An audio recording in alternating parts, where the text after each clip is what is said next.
Okay, in Chapter 1, we get introduced to managerial accounting and cost concepts. Now, after you're done with an understanding of Chapter 1, you should be able to understand cost classification used for assigning cost to cost objects. So you should know something about the difference between direct cost and indirect cost. You should know something about direct materials, direct labor, and manufacturing overhead. And what makes a cost fall in one of those categories, or in the categories of product cost and period cost. You should understand something about cost behavior. Here we're talking about variable cost, fixed cost, and mixed cost.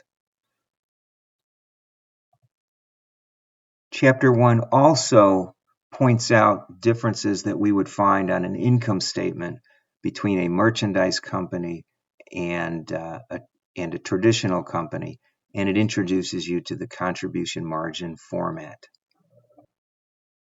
In Chapter 16, we got introduced to financial statement analysis. Okay, and when we're done with this chapter, you should know how to prepare and interpret financial statements in comparative or common-sized formats. Okay, you should understand how to compute and interpret financial ratios that are related to liquidity, ones that are related to asset management purposes or debt management, like long-term debt ratio, equity to debt. Okay, there's also profitability ratios that we explored, so you should have some understanding of that, as well as market performance metrics like earnings per share or dividend ratios. We also take a look at Chapter 5, cost volume profit relationships. And after you have an understanding of what's in this chapter, you should know how to calculate and apply variable expense and contribution margin ratios. You should understand the cost volume profit contribution margin approach.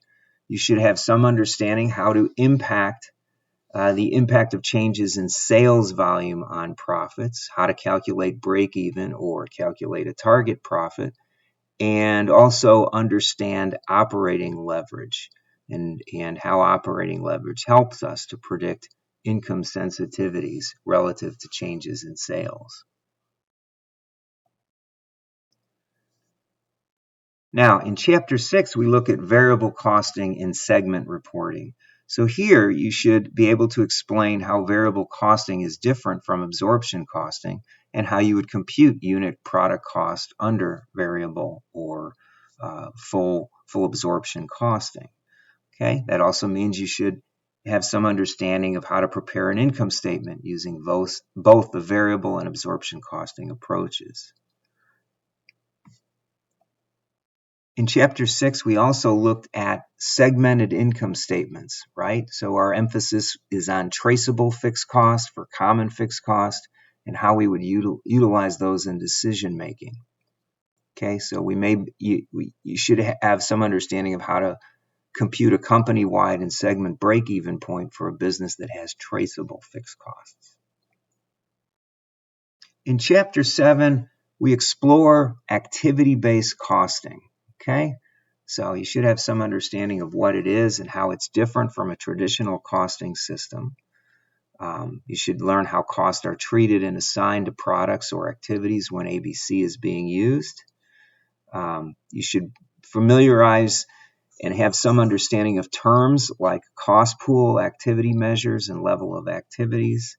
Understand the steps involved in implementing ABC, and then be able to use activity-based costing to come up with different product costs.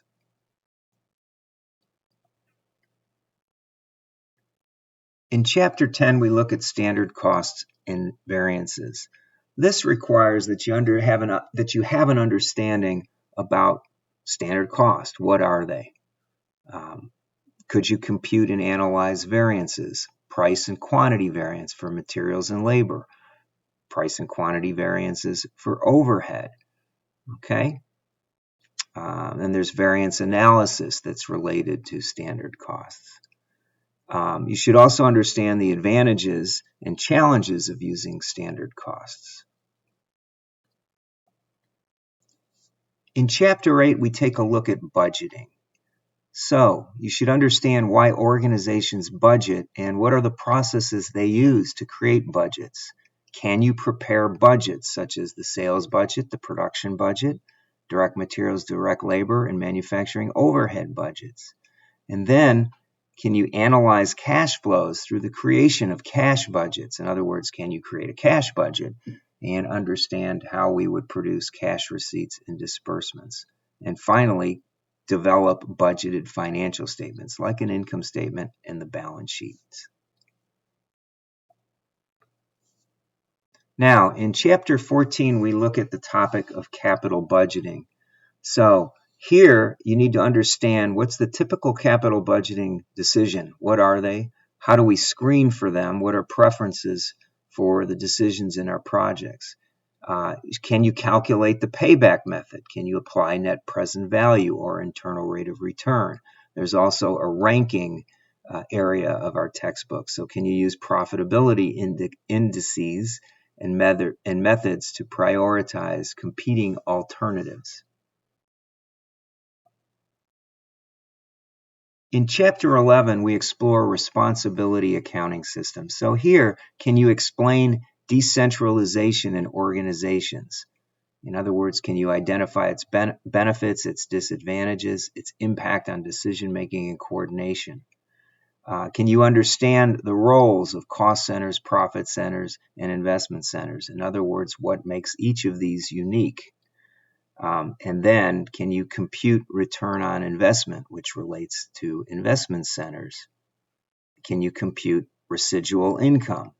Recognize what's the advantage of residual income over ROI, return on investment. And we explore transfer pricing strategies, so some have some understanding of transfer pricing. In Chapter 9, we look at flexible budgeting. Okay, so now we move from preparing a static budget, and instead we're learning how to prepare a flexible budget using a single cost driver or a single level of activity. Can you calculate and interpret activity variances that you find in a flexible budget versus actual results? Can you use those variance analysis to put together a performance report to get a comprehensive analysis of what's happening?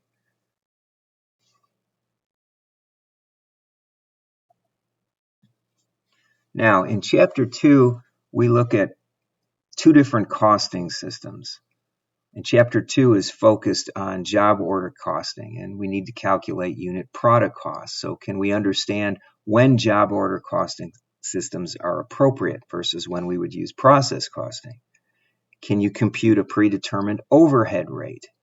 You should be able to analyze cost flows in job order costing. In other words, can you differentiate direct materials, direct labor, and manufacturing overhead costs for individual jobs? Understand the role of a job cost sheet, whether it's paper or now electronic within a computerized information system. And then how do we handle adjustments to cost of goods sold for over-applied and under-applied overhead? In Chapter 3, we look at job order costing, the cost flows, and external reporting. So here we need to understand the cost flows of job order costing in a job order costing system so you can track costs from raw materials to finished goods and what journal entries are involved. An emphasis here is on using T accounts to illustrate the cost flow and then to prepare schedules for cost of goods manufactured and cost of goods sold.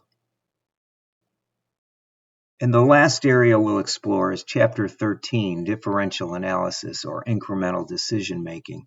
And here, the focus is on identifying relevant and irrelevant costs and their benefits, and then understanding what are the key criteria for decision making by focusing on the future cost and benefits that differ between alternatives. Okay, so our emphasis on identifying relevant costs and ignoring irrelevant costs, such as sunk costs. You may be asked to prepare and analyze adding or dropping a segment or a make or buy decision, or countless other decisions related to relevant costing. Okay, and finally, one concept that is addressed is how do we approach relevant costing when we've got a constrained resource?